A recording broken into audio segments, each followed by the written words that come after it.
வணக்கம் வணக்கம் வணக்கம். நல்லா இருக்கீங்களா? பாப்பா நாளைக்கு டீ காபி சாப்பிட்டீங்களா? டீ காபி இன்னைக்கு வந்து என்ன கிழமைனா இட்லி தோசை அப்பளம் வடை பாயசம் லட்டு புஞ்சி படப்பு சேட்டை மப்பளம் மாங்காய் தேங்காய் தேங்காய் சப்போட்டு புள்ளி சப்போட்டு இந்த மஞ்சாய் சப்போட்டு மப்பளம் கொத்தமல்லி அன்னாச்சி பழம் பழம் உப்புண்டை வடை பாயசம் வெண்டைக்காய் ஃப்ரூட் சொக்கா இது சொக்காவா? really with காய் என்னது? சுக்கு காப்பி என்னது? இன்னும் சொல்ல வரான் ஆனால் தெரியல அவனுக்கு. எப்படி இருக்காங்க? எப்படி இருக்காங்க? சுரக்காய் சுரக்காய் சுரக்காய் அதான் சொக்கான். சுரக்காய் அதான் சொக்கான். பாவக்காய் கரெக்ட். பாவக்காய் உப்புண்டை வடை உப்பு உண்டை சப்பட்டு தோசை இட்லி கொத்தமல்லி ஓ சாரி எனக்கு ஞாபகம் இல்லை. துணுங்க வாங்க சொல்லு வாங்க துணுங்க வாங்க துணுங்க வாங்க அம்பல்ல துணுங்க கண்ணு துணுங்க கண்ணு சாமி துணுங்க செவண்ட துணுங்க தந்தி துணுங்க வெண்ணா துணுங்க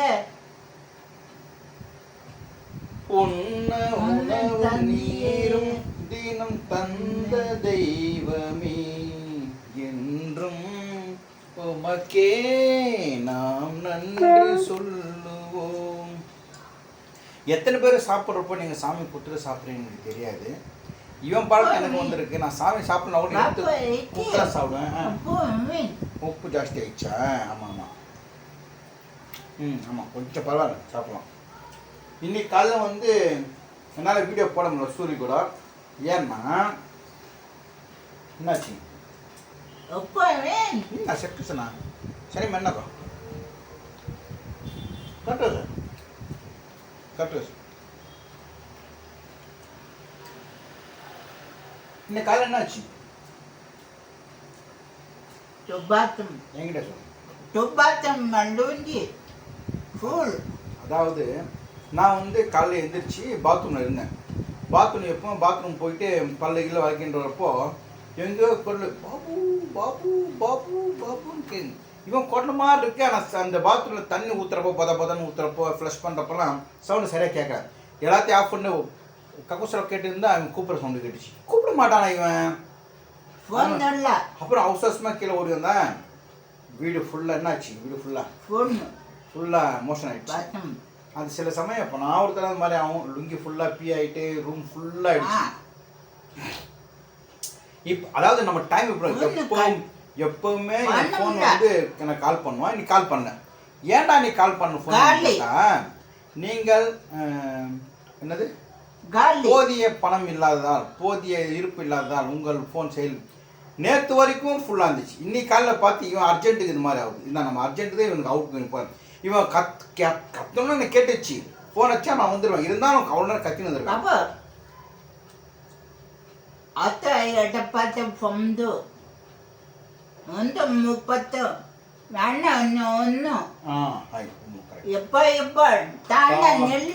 ஆமாம் ரீசார்ஜ் சொல்கிறான். அதாவது எப்பவுமே இவன் ஃபோன் இருக்கும். சும்மா இப்போலாம் ஃபோன் பண்ணுவான். கரெக்டாக லுங்கில் கக்கோஸ் போயிருப்போ இவனால் ஃபோன் பண்ண முடியல. ஏன்னா அவுட் கோயிங் இல்லை. எனக்கு தெரியாது. என் ஃபோனை தான் நான் பார்ப்பேன். இவன் 30 நாள் 28 நாள் ஒரு தடவை ரீசார்ஜ் பண்ணுவேன். 200 முக்கியமான சமயத்தில் டான்னு போச்சு. வந்து பார்த்தா வீடு ஃபுல்லாக சட்னி சட்னி பாத்ரூம் போயிட்டேன். அது தொடச்சி கிடச்சி க்ளீன் பண்ணுறது 1 மணி நேரம் ஆகும். இப்போது நான் எனக்கு என்ன பிரச்சனைனா எனக்கு இங்கிலீஷ் அவ்வளோ வராது. I am telling English understand. எனக்கு இங்கிலீஷ் அவ்வளோ பேச வராது. If I am going to some out station the same problem is in house there is very difficult position in my wife. Suppose he is 5 years old or 10 years old. 5 years old. My wife is wait. I am wait. Easy cleanly. He is 50 years old. So is a big man. 50 வயசு ஆளு. It will be clean very difficult. You know. Why I am speaking English? He don't know English. I am praying to God. Suppose I am going outside, he is in the position not coming, வரக்கூடாது. நான் pray the God. நீங்களே pray பண்ணீங்க. Because wait one minute. Because tomorrow I will be going to somewhere places out station. That time he is right. If I am telling in Tamil, he is understand the same problem repeated in his mind. So I am only telling to you. Okay. I am not saying to go there outside. I will come afternoon. I will come 11:30. I will come 2 o'clock. He is silently sitting. Suppose I am not here, the same problem it will come. So I am very fear. Sometime if I am going to outside, is some problem he is in. I am really vexed and thinking I am going to suicide. So he is not understand. சொல்லு. முடியல. அது கக்கூஸ் போட்டு எப்படி உட்கார முடியும்? ஏன்னா tomorrow I'm going to outside. And is I am using this word. He is hearing. He is shocked. So some problem. So silently I am going to that. Tomorrow I am going to Jolarpet. Jolarpet to Uttangarai nearly I think so it is 15 kilometers. I am speaking English little bit. I don't know fluently speaking. Okay, please understand. I am studying. தமிழில் சொல்லாமல் 1ஆவதுலேருந்து 12ஆவது வரைக்கும் Tamil medium தான் படித்தேன். தமிழ் தான் நமக்கு நல்லா தெரியும், இங்கிலீஷ்லாம் தெரியாது. பேசினா புரிஞ்சுப்பேன், கடகடன் பேச தெரியாது, அவ்வளோதான். ஓகேங்களா? நம்ம விஜயகாந்த் சார் சொல்லியிருப்பார். விஜயகாந்த் சொல்லியிருப்பார் என்னது, ஆங்கிலம்ன்றது கண்ணாடி மாதிரி, தமிழ்ன்றது கண்ணு மாதிரி. நம்ம தேவைப்பட்டால் தான் கண்ணாடி போட்டுக்கணும், எப்பவும் கண்ணாடி போட்டுக்கூடாது. அதுக்கோசரம் நம்மளுடைய தமிழ் மொழியை நம்ம பேசுகிறோம், தேவைப்பட்டால் மட்டும்தான் இங்கிலீஷ். கரெக்டாக விஜயகாந்த் சார் வேறு லெவல். ஒரு இதில் படத்தில் சொல்லியிருப்பார், ஆங்கிலன்றது அவர் பேசுகிற டைலாக் வரணும், தமிழ்ன்றது கண்ணு மாதிரி, ஆங்கிலன்றது கண்ணாடி மாதிரி. உங்களுக்கு தேவைப்படுறப்போ கண்ணால் தான் பார்க்கணும், கண்ணால் தான் பேசணும். தேவைப்பட்ட மட்டும்தான் நம்ம கண்ணாடி போட்டுக்கணும். புரியுதுங்களா? ரமணா கரெக்ட். சூரி எனக்கு தம்பியா பிறந்தது வரமா சாபமா? நீங்க சொல்லுங்க. அண்ணா இல்ல இல்ல, எனக்கு உனக்கு இல்ல. சரி, சூரிக்கு நான் அண்ணனா வந்தது வரமா சாபமா, இல்லாட்டி தம்பி எனக்கு வந்தது வரமா சாபமா? அது சொல்லுங்க. வரமாவும் எடுத்துக்கிறதும் சாபமாக எடுத்துக்கிறதும் நம்ம கிட்ட தான் இருக்கு, அவ்வளோதாங்க. தசரதன், நான் ஒரு கதை சொல்லிட்டேன், நீ சொல்லி நீ பேச வேண்டிய பேசு. யாரோ தம்பி சொல்லுங்க, யாரோ தம்பி? நான் தம்பி, அவன் தம்பியா? அவனுக்கு தெரியாது. தசரதன்ற முனிவர் ஒரு நாள் காட்டுக்கு அப்படியே போயின்னு இருக்காரு, வேட்டையாட போயிருக்காரு வச்சுங்களேன். அப்போது ஒரு குட்டையில் கலகலகலன்னு சவுண்டு வந்துருக்கு. ஒரு அது என்ன சவுண்டுனா, அந்த காட்டில் ஒரு வயசான அம்மா அப்பா இருக்காங்க. அப்பா அம்மாவுக்கு கண்ணு தெரியாது. அவனுடைய மகன் அவங்க அப்பாவையும் அம்மாவையும் பார்த்து வந்துருக்கான். அந்த மன்னனுடைய பேர் தசரதன், வேட்டையாட போன ஒரு மன்னர் பேர் தசரதன். அப்படி அந்த காட்டில் வயசான ஒரு அப்பா அம்மா இருக்காங்க, அவங்களுக்கு ஒரு குழந்தை, ஒரு பையன். அடிங்க டிங்க டிங்க.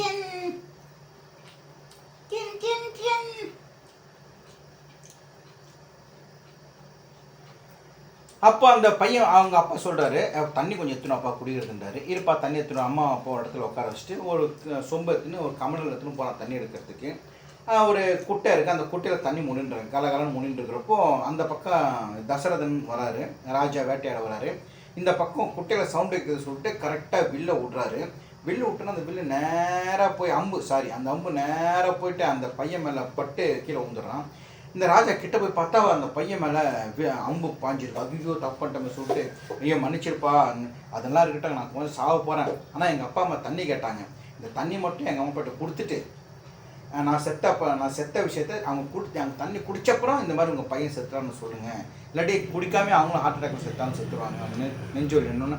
சரி சொல்லிட்டு ராஜா வந்து அந்த பையன்கிட்ட கமாண்டர் வாங்குறான். அந்த பையன் செத்து போயிடான். அந்த நேரம் அந்த காட்டில் போயிட்டு அவங்க அம்மா அப்பா உட்காந்துருக்காங்க.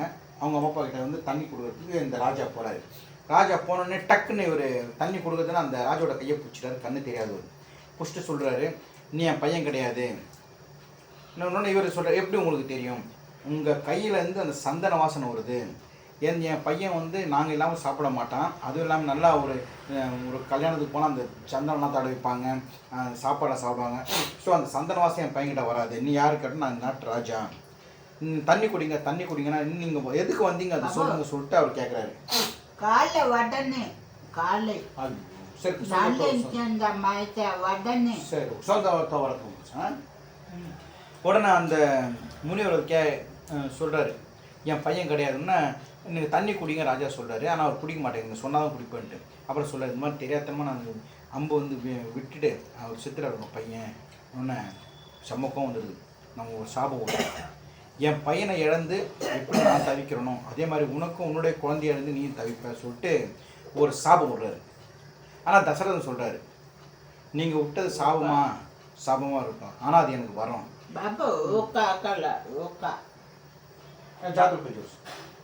அது எனக்கு வரும். ஏன்னா எனக்கு இது வரைக்கும் கல்யாணம் ஆகி இத்தனை வருஷத்தில் குழந்தைய பிறக்கலை. அன்றைக்கி என்ன சொன்னீங்க, உங்களுக்கு பிறக்கிற குழந்தை இதே மாதிரி உங்களை விட்டு போகணும்னு சொன்னீங்க இல்லையா, அந்த சந்தோஷத்தை நான் ஏற்றுக்கிறேன். இதுவரை குழந்தை இல்லாத எனக்கு குழந்தை பிறக்குன்னு சொல்லிக்கிறீங்க. நீங்கள் சொன்னது சாபம். நான் என்னுடைய மகனை இழந்து தவிக்கிற மாதிரி நீ உன்னுடைய மகனை இழந்து தவிப்பா சொல்லியிருக்க. ஸோ எனக்கு எல்லா ஜோசியரும் சொல்லிட்டாங்கன்னா உங்களுக்கு வாரிசு கிடையாது, மகன் கிடையாதுன்ட்டு. இருந்தால் நீங்கள் சொல்லியிருக்கீங்க இல்லையா, சாபம் விட்டுருக்கீங்க. அந்த சாபத்தை நான் வரமாக ஏற்றுக்கிறேன். ஏன்னா எனக்கு ஒரு குழந்தை பிறக்குமேன்ற ஒரு சந்தோஷத்தை நான் ஏற்றுக்க சொல்லிட்டு தசரத மகாராஜா சொல்கிறார். ஸோ இது வந்து சாபம் விட்டது முனிவர். இவர் சாபம் வாங்கினாரா வரமாக பார்த்தாரா, வரமாக வாங்கினார். புரியுதுங்களா? ஸோ சாபன்றதும் வரன்றதும் அவங்க மனசை பொறுத்து, அவ்வளோதாங்க கதை. அதனால் சூரியனுக்கு தம்பியாக பிறந்தது வரமா சாபமா? அந்த வரமா சாபமா கூட எனக்கு தெரியாது. நான் கேட்குறேன் பாருங்க, வரம்னா சாபம்னா என்ன? வரம்னா என்னது, சாபம்னா என்னது? நான் சாபம் விட்டுருவேன்னா என்னது? வரம் தெரியாது. அது ஒரு வார்த்தை மட்டும்தான் தெரியும் அவங்களுக்கு. இப்படியெல்லாம் கடவுள் படைச்சிருக்காரு. கொஞ்சம் வெயிட் பண்ணுங்க. அம்மாடி முருகன் நான் ஃபோன் வர மாதிரி இருக்கு. வெயிட் பண்ண சொல்லு. வெயிட்